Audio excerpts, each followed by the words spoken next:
Les tendances catholicisantes au sein du protestantisme. René Pache, ouvrage de 1959.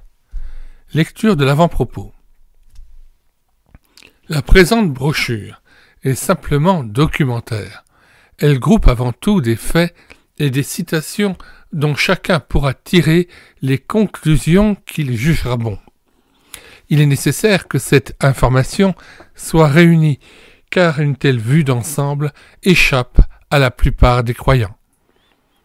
Nous reconnaissons que les points mentionnés n'ont pas tous la même portée.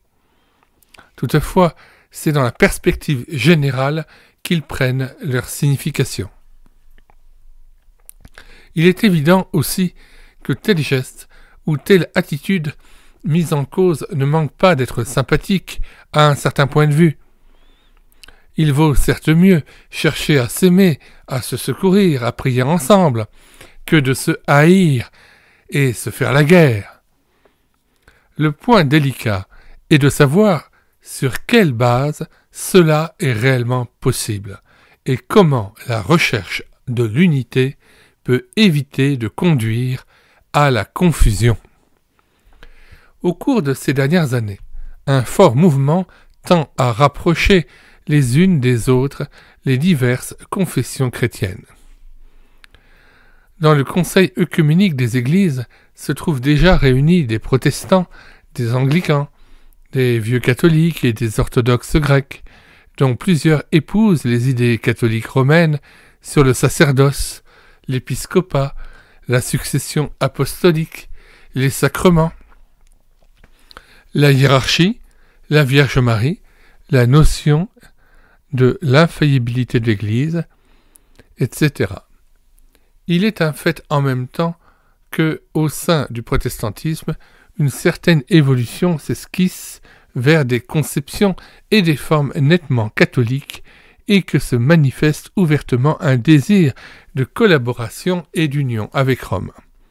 Ceux qui doutent d'une telle tendance pourront lire avec attention la longue liste des faits énumérés ci-dessous. Janvier 1959. À toutes fins utiles, nous signalons que nous avons déjà numérisé un très grand nombre d'ouvrages de René Pache que vous pourrez donc télécharger gratuitement sur médiathèquechrétienne.fr, site que nous avons bâti en synergie avec cette chaîne YouTube et l'écouter sa parole.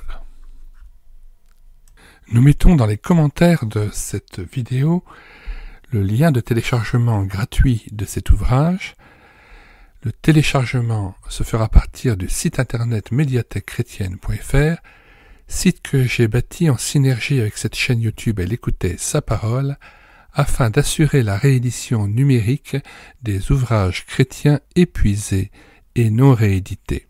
Comme l'était cet ouvrage, nous vous invitons donc à vous rendre sur le site internet médiathèquechrétienne.fr afin de pouvoir profiter et de pouvoir télécharger gratuitement les 800 ouvrages que nous avons déjà numérisés et mis à votre disposition.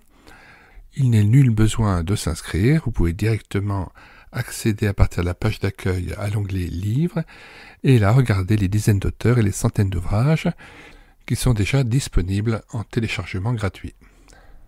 Si vous voulez connaître les différents ouvrages que nous numérisons tous les jours et présentons sur cette chaîne YouTube et l'écouter sa parole, les audiobooks que nous prenons en charge, les albums ou BD que nous lisons avec caméra de document, mais aussi les cantiques que nous mettons en parole, afin de nourrir votre louange individuelle ou en assemblée, abonnez-vous à cette chaîne YouTube et l'écoutez sa parole. Nous vous disons au revoir et à bientôt.